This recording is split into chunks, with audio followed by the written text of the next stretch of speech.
चली गेलो दगा दास्तान तोड़ सब टावादा कसम नहीं सोच लो हमरा बारे में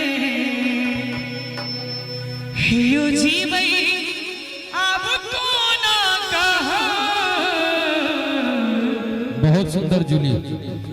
प्यार एक दो दिन के खेल नहीं रहे लगैया जे न कहियो ई भेल नहीं रहे। प्यार एक दो दिन के खेल न रहे लगैया जे न कहियो ई भेल न रहे। चली गेलो दगा दास्तान तोड़ सब टावादा कसम नहीं सोच लो हमरा बारे में हियो जीवई अब को ना कहा। प्यार एक दो दिन के खेल नहीं रहे लगैया जे न कहियो ई भेल नहीं रहे। प्यार एक दो दिन के खेल नहीं रहे लगैया जे न कहियो ई भेल नहीं रहे।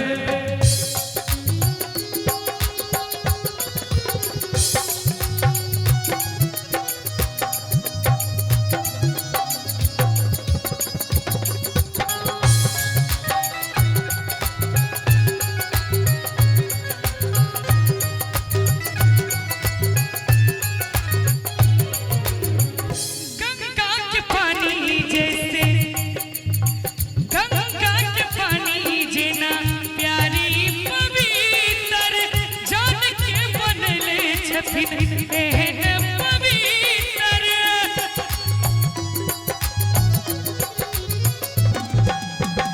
गंगा के पानी जेना प्यारी पवित्र विधना बनले छथिन जाने देवता पितर।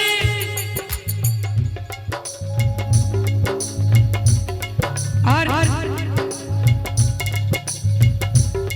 नहीं सोच लो हमरा बारे में अब जीवई हेयो को ना कहा।